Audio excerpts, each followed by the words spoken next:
Hey students, how's everybody doing today? This is chapter 8, CAOT 48. We are in chapter 8.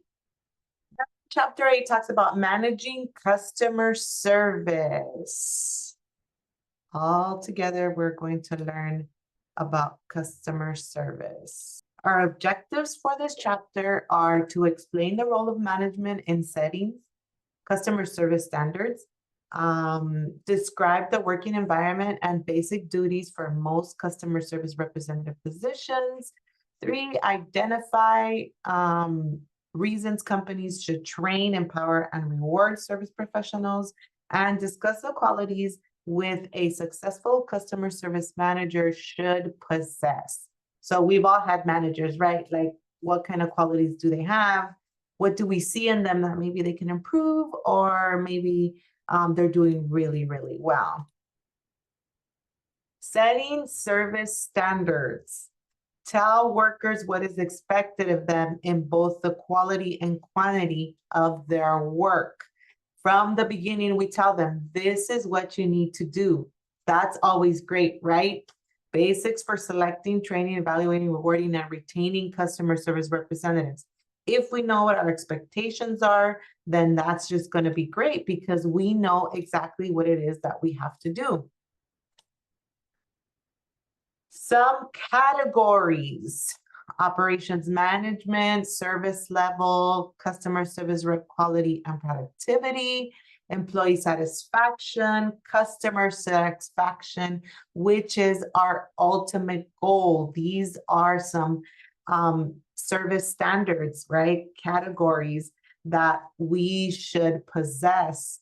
Operations management, cost per call or cost per minute, earning per representative, employee satisfaction. Are our employees satisfied with our company, with what they're receiving? Are we retaining our employees, or are they just coming, getting a little bit of experience, and then they're leaving us for other companies that are better? And of course, our ultimate goal, customer service satisfaction. What are our customers saying about our company? Measurable standards. Let's see. 98% of online customer inquiries will be answered live within 5 minutes of their receipt. Credits on product returns will be posted to customer accounts. Or 80% of customer complaints involving $500 or less will achieve first call resolution status. So which one of these do you all think is a measurable standard, something that we can measure? Think about it a little bit. So our answer is the first one, right? That is a measurable standard, something that we can see is either getting better or getting worse.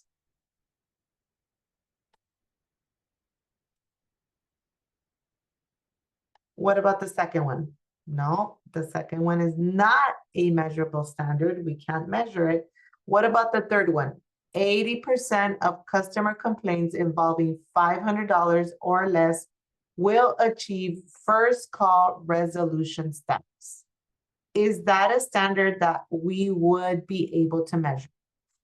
What do you all think? It is, right? It's telling us how many have to achieve this status. So we are able to measure that standard.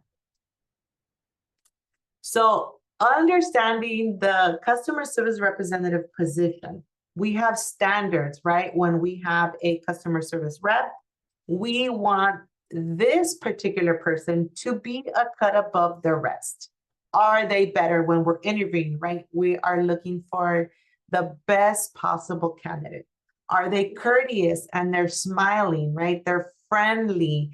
They seem like they're happy to be there, right? Happy to help. They're always helpful. Seems like they're having fun, right? They have a higher level of productivity and they just have an all-out great attitude. When we walk into a store, isn't this the type of person that we want to help us? I hate it when I walk into a store and somebody seems like they don't want to be there. It seems like they're so upset. I don't even want to ask them a question. And when I do, it seems like they really don't want to help me, right? But a great customer service representative is going to understand that these are some standards, right? From there para arriba, from there up. That's what we want as a customer service representative. That's who we want to be, right? Problems of morale, of course. There's also problems of morale. There's also stress. There's also burnout. There's also turnover, right? Some come in, some leave, some come in, some leave. And these are some real problems that happen as customer service representatives. I don't know if you all have ever been in an office where the morale is low, a suelo, it's on the floor. There's stress. People are stressed out. And we want to be able, right? Companies should be able to handle these stressors in their customer service representatives so they can go back to being helpful and they can go back to having great attitudes and being courteous and smiling all of the time. So our working environment, what should that look like? You know, they say that we live in the world that we built, right? When it comes to relationship, when it comes to anything. So we should always be building a great world around us. So in a working environment, you know, do we communicate effectively? Do we have supervision? Of course, that's something that affects us. How well are we being supervised? Are we communicating effectively, not only with the customers and giving them great service, but also with our peers, with other employees, right? Do we speak to each other? Our working environment involves offices and cubicles. You know, there's telephones, headsets, computers. Our working environment involves specific hours, overtime, night schedules, weekend schedules. Is there stress in the working environment that we need to address? You know, a customer service representative is going to find all of these different aspects when working as a customer service representatives, that this position entails all of these things. Education, you know, sometimes some certain positions, some certain customer service representative positions might require a high school diploma, computer skills, right? If you're taking CAOT classes, you're getting those computer skills. Maybe some types of certifications will be required for certain customer service rep jobs. And just like right now, you're getting your customer service skills. This could be something that you can look into in order to get, you know, these types of positions. Now, in a lot of jobs, sometimes you come into the office or a job, a restaurant, whatever, wherever it is that you're a company, wherever it is that you're working. And there is this effort for retaining service professionals, right?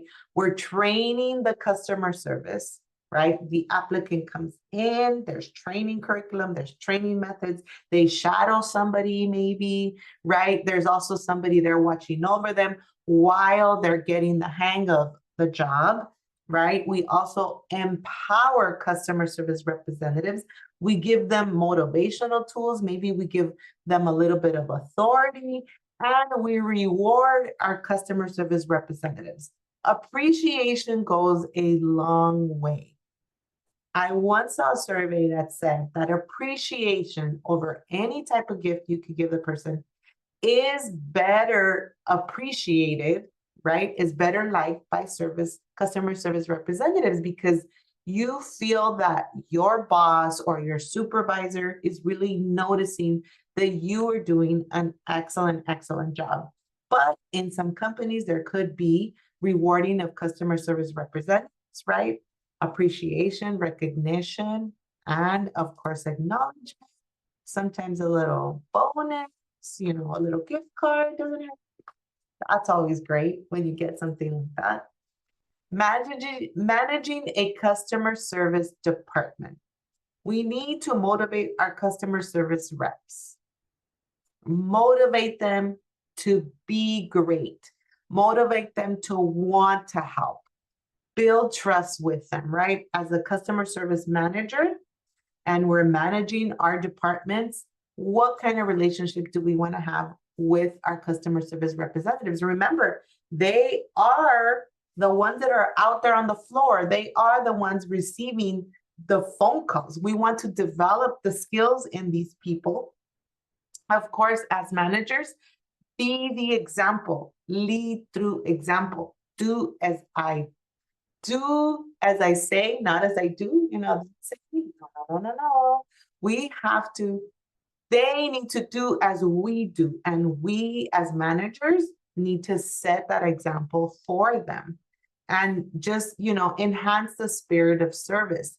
Sometimes as managers of a customer service department, we need to monitor our customer service reps, review their emails, right? Have you guys ever called the company and says, this call might be recorded for training, sometimes for monitoring also, right? A customer service manager wants to see, how are my employees doing? What are they doing? So something like reviewing emails and monitoring customer service calls might be something that a manager would have to do.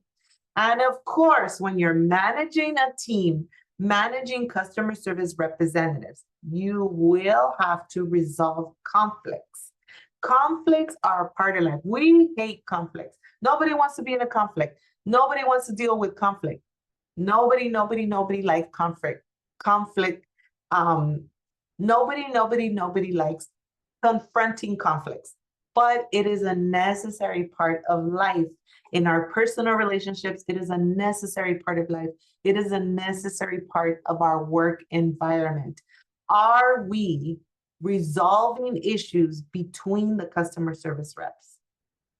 Right? Letting other people know that we value their opinion, state your position, reflect on what other people are telling you, and then, of course, find a solution, right? Not staying there where the conflict is, right? Somebody once said, bring me solutions, not problems. So when there is a conflict, try to find the fastest solution to whatever is going on between your team. And of course, if you're motivating them, you're monitoring them, and you know what's going on in your office as a manager of a customer service department, then conflict resolution will be a lot easier for you because we know what's going on.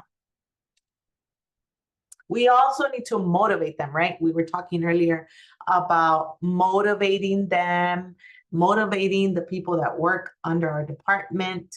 And of course, there's a spirit of service, building trust, developing those employees. If we see an employee who's maybe lacking with their customer service skills, maybe they're not as polite as we would want them to be, some type of development training, right? They're not smiling the way we think they should be, developing that. Maybe they get stuck knowing what products are being sold. Maybe teaching them, right? Developing employees so that they enhance their customer service skills. So then our products are sold. Nothing more terrible than walking into a store, having a bad customer service representative help you out, and then you don't want to come back to that store at all. You don't want to.